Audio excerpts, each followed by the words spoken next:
दोस्तों स्वागत है आप सभी का आपके अपने YouTube चैनल पे। दोस्तों रेलवे एनटीपीसी परीक्षा 2020 जैसा कि आप सभी को पता है कि 31 दिसंबर पहली शिफ्ट का एग्जाम जो है दोस्तों फाइनली खत्म हो चुका है, जिसका यहाँ पर मैं आप सभी को 100% एक्यूरेट की के साथ यहाँ पर सारे क्वेश्चन बताने वाला हूँ। दोस्तों आज के जो है इस वीडियो में मैं आप सभी को जीके के, करंट अफेयर्स के, साइंस के और मैथ के जितने भी क्वेश्चन मुझे मिले हैं सभी क्वेश्चंस यहाँ पर आप सभी के लिए मैं लेकर आया हूं। दोस्तों 100% रियल क्वेश्चंस आपको इस वीडियो में देखने को मिलेंगे।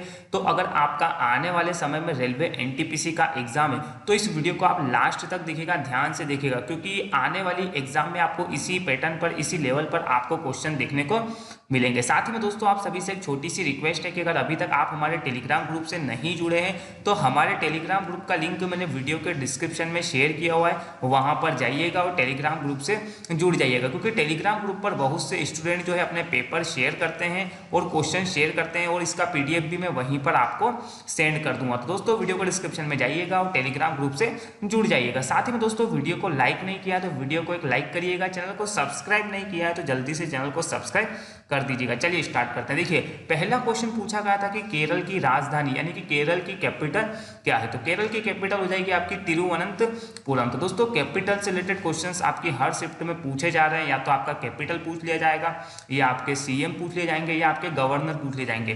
तो ये तीनों चीजें जो है आपको अच्छे से कवर करनी है। हर राज्य की कैपिटल, सीएम और गवर्नर आपको अच्छे से पढ़ने पड़ेंगे। तो आज पूछा गया था पहली शिफ्ट में कि केरल की राजधानी क्या है, तो ये हो जाएगी आपकी तिरुवनंतपुरम। तो चलिए अगला क्वेश्चन पूछा गया था कि 2020 को मणिपुर का नया मुख्य सचिव किसे नियुक्त किया गया है। तो दोस्तों देखिए सचिव से रिलेटेड क्वेश्चन भी आपके पूछे जा रहे हैं। तो मणिपुर का जो नया मुख्य सचिव नियुक्त किया गया है वो किया गया है फ्रेंड्स राजेश कुमार। तो राजेश कुमार आपका क्या होता है फ्रेंड्स, बिल्कुल सही जवाब हो जाता है। चलिए अगला क्वेश्चन देखिए, यहाँ पर क्या पूछा गया था कि भारतीय कृषि अनुसंधान समिति ने भारतीय मिट्टी को कितने वर्गों में विभाजित किया है। तो फ्रेंड्स देखिए भारतीय कृषि अनुसंधान समिति ने भारतीय मिट्टी को जो 8 वर्गों में जो है टोटल विभाजित किया है। तो 8 आपका बिल्कुल करेक्ट आंसर इस क्वेश्चन का हो जाता है। अगला क्वेश्चन साइंस का पूछा गया था कि वायु में ध्वनि की चाल जो है 332 मीटर प्रति सेकंड होती है यदि दाब बढ़ाकर दुगना कर दिया जाए। देखिएगा यहाँ पर दुगना बोला है, यदि दाब बढ़ाकर दुगना कर दिया जाए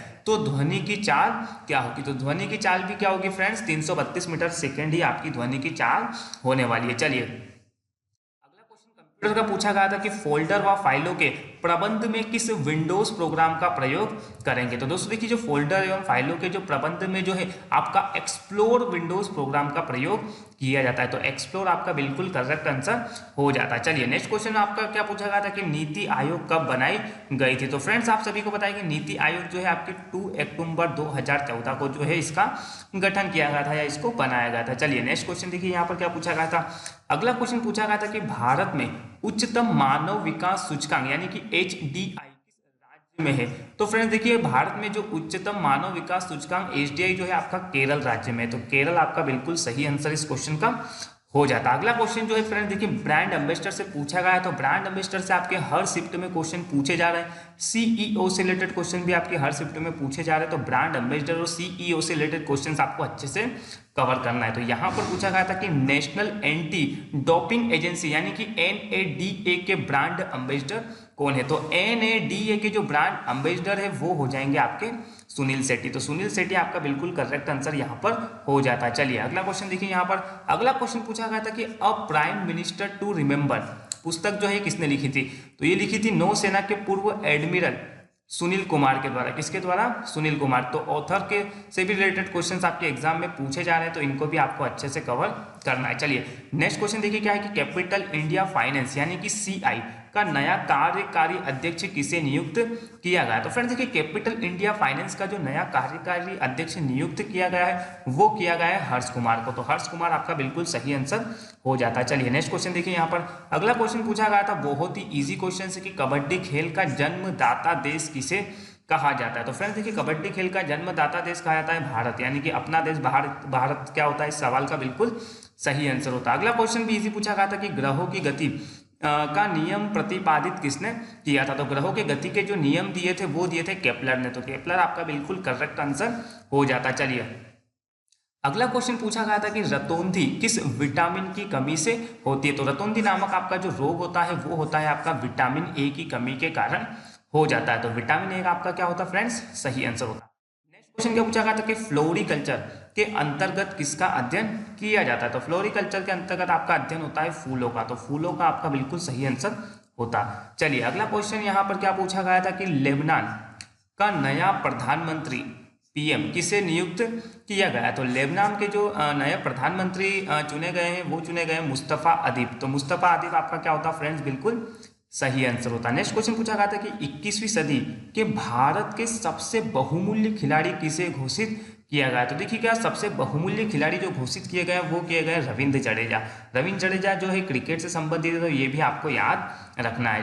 तो दोस्तों ये तो थे आपके जीके के, करंट अफेयर्स के, साइंस के क्वेश्चन जो कि आज की आपकी शिफ्ट में पूछे गए थे। यहाँ पर कुछ मुझे मैथ के भी क्वेश्चन मिले हैं, आप उन्हें भी देखिए क्योंकि मैथ का भी यहाँ पर आपका जो है पैटर्न इसी चलकर क्वेश्चन ज़्यादा से ज़्यादा देखने को मिलेंगे। ट्रिग्नोमेट्री मेंसुरेशन से आपके दो दो क्वेश्चन पूछे जा रहे हैं, तो इन सब्जेक्ट को भी आपको अच्छे से कवर करना है। क्योंकि देखिएगा यहाँ पर मैं आपको बता दूं कि प्रॉफिट लॉस हो गया, रेशियो से भी क्वेश्चन पूछे जा रहे हैं, एज प्रॉब्लम, ट्रेंड प्रॉब्लम से भी क्वेश्चन पूछे जा रहे हैं। तो इन टॉपिक को आपको अच्छे से कवर करना है। तो चलिए देखिए पहला क्वेश्चन यहाँ पर क्या पूछा गया था कि किसी वस्तु को 700 रुपये में बेचने से एक आदमी को 30% की हानि हुई। यदि 30% लाभ प्राप्त करने के लिए उसे इस वस्तु को कितने में बेचना होगा। फ्रेंड्स देखिए बहुत ही इजी क्वेश्चन है, अगर आपको इसका तरीका पता है तो यहाँ पर विद इन अ सेकेंड इस तरीके के क्वेश्चन आप कर सकते हो। तो बोला है कि देखिएगा 700 रुपये में बेचने पर, देखिए यहाँ पर मैं लिख देता हूँ सेलिंग प्राइस। अगर 700 रुपये में बेचते हैं तो क्या होता है फ्रेंड्स, यहाँ पर होता है आपको 30% की हानि होती है। आगे बोला है कि अगर आपको 30% का लाभ कमाना है तो उसे किस कीमत पर बेचना पड़ेगा। तो यहाँ पर आपको नया वाला सेलिंग प्राइस ज्ञात करना है अगर आपको 30% का प्रॉफिट चाहिए। तो ये चीज़ें आपको क्या है क्वेश्चन में गिवन है। तो फ्रेंड्स आप सभी को पता है कि 700 रुपये में जब आप वस्तु को बेचते हो तो आपको 30% की हानि होती है और आपको क्या करना है कि 30% का प्रॉफिट यहाँ पर कमाना है। तो देखिए कोई भी वस्तु जो है ना, अगर लाभ होता है तो हम क्या करते हैं 100 में जोड़ते हैं, हानि होती है तो क्या करते हैं 100 में से माइनस करते हैं। तो 30% की हानि यानी कि ये कितना हो जाएगा आपका 70% हो जाएगा। 30% का लाभ यानी कि ये कितना हो जाएगा आपका 130%। तो या तो आप ऐसा बोल दो कि 70% में बेचा गया या 700 रुपये में बेचा गया, बात आपकी क्या है दोनों इक्वली है। तो 70% की वैल्यू बराबर आपकी कितनी हो जाएगी फ्रेंड्स, 700 रुपये के बराबर हो जाएगी। तो यहाँ से आप 1% की वैल्यू निकाल सकते हो, कितनी हो जाएगी 700/70। और पूछा क्या है 30% का लाभ यानी कि मल्टीप्लाई आपको क्या करना है 130। तो बस इसको आप कैंसिल कर लीजिए। तो देखिए 1 0 से आपका 1 0 कैंसिल हो गया। उसके बाद यहाँ पर क्या हो जाएगा फ्रेंड्स आपका ये 2 टाइम्स 0 हो जाएंगे। उसके बाद ये क्या होगा 13 7 51 यानी कि कितना आ जाएगा आपका ये 1 0 से 1 0 कैंसिल हो जाएगा आपका यहाँ पर। उसके बाद ये आपका 7 से फ्रेंड्स क्या होगा 7 कैंसिल हो जाएगा। तो यहाँ पर कितना हो जाएगा आपका फ्रेंड्स, देखिएगा यहाँ पर 100 और 13 तो ये कितना हो जाएगा आपका 1300। तो 1300 रुपये क्या होगा फ्रेंड्स, इस क्वेश्चन का बिल्कुल सही आंसर आपका हो जाएगा। चलिए अगला क्वेश्चन देखिए यहाँ पर। नेक्स्ट क्वेश्चन यहाँ पर है कि 130 रुपये को ए बी सी में इस प्रकार बांटना है कि एक जो है ए को बी से 20 रुपये अधिक, बी को सी से जो है 10 रुपये अधिक मिले। तो बताओ बी को कितने रुपए मिलते हैं। देखिए यहाँ पर ए बी सी को क्या करना है, एक ए बी सी 130 रुपये को जो है इस तरीके से बांटना है। बोला क्या है कि ए को बी से 20 रुपये अधिक, बी को सी से 10 रुपये अधिक। तो बताओ बी का भाग आपको ज्ञात करना है। तो 3% है तो यहाँ पर लिख लीजिएगा ए बी सी। सबसे पहले देखिए यहाँ पर क्या बोला है कि बी जो है वो सी पे डिपेंड है और ए जो है बी पे डिपेंड है। तो यहाँ पर बोला है कि बी को जो है सी से 10 रुपये अधिक, तो अगर सी को एक्स मिलेगा तो बी को कितना मिल जाएगा x+10 मिल जाएगा। उसके बाद ए को बी से 20 रुपये अधिक, तो इन दोनों में 20 जोड़ लेंगे तो कितना हो जाएगा x+10 और 20 कितना हो जाएगा, ये हो जाएगा आपका 30। ये आपका क्या बन गया फ्रेंड्स रेशो। अब यहाँ पर इन तीनों का योग दिया हुआ है तो इनका भी आप क्या कर लीजिएगा योग कर लीजिएगा। तो कितना हो जाएगा x+30 + x+10 + x बराबर किसके हो जाएगा ये 130 के। तो यहाँ पर लिख लीजिएगा आप 130। तो देखिएगा x कितना हो जाएगा आपका 3x और ये क्या हो जाएगा 30 + 10 40। तो 40 इधर आके क्या होगा फ्रेंड्स आपका माइनस हो जाएगा। तो 130 - 40 तो कितना हो जाएगा फ्रेंड्स 90। 3 से कैंसिल करेंगे तो x की वैल्यू कितनी निकल के आएगी यहाँ पर 30। तो बोला क्या है कि बताओ b को कितना मिला। तो देखिएगा b का जो है x+10 तो x की वैल्यू 30 है, तो 30 + 10 बराबर आपका कितना हो जाएगा फ्रेंड्स 40। अगर a का पूछते तो कितना हो जाता फ्रेंड्स यहाँ पर 30 + 30 बराबर 60। और सी का कितना आ जाता फ्रेंड्स आपका 30। तो फिलहाल यहाँ इस क्वेश्चन का आपका सही आंसर क्या होता है 40 आपका बिल्कुल करेक्ट आंसर हो जाता है। चलिए अगला क्वेश्चन देखिए यहाँ पर क्या है। अगला क्वेश्चन आपका पूछा गया था कि एक कार जो है 4 घंटे में 144 किलोमीटर जाती है, तो बताओ 9 घंटे में कितनी दूरी तय करेगी। तो देखिएगा 4 घंटे में जो है वो 144 किलोमीटर की दूरी तय कर रही है, तो 1 घंटे में कितनी कर लेगी फ्रेंड्स 144/4। और पूछा क्या है कि 9 घंटे में, तो मल्टीप्लाई आप 9 कर लीजिए बस। तो देखिएगा 4 से कैंसिल करेंगे तो 4 तिया 12, उसके बाद बच जाएंगे 2, उसके बाद क्या होगा यहाँ पर 4 5 20, 4 6 24, तो ये कितना हो जाएगा आपका 36 मल्टीप्लाई आपका कितना हो जाएगा 9। तो बस यहाँ पर आप इसका मल्टीप्लाई कर लेंगे, तो 9 का मल्टीप्लाई 6 से करेंगे तो कितना हो जाएगा आपका 54। तो यहाँ पर क्या होगा आपका 5 बच जाएगा। 9 3 27 और 5 कितना हो जाएगा 32। तो यहाँ पर आपका कितना हो जाएगा फ्रेंड्स 324 आपका सही आंसर होगा।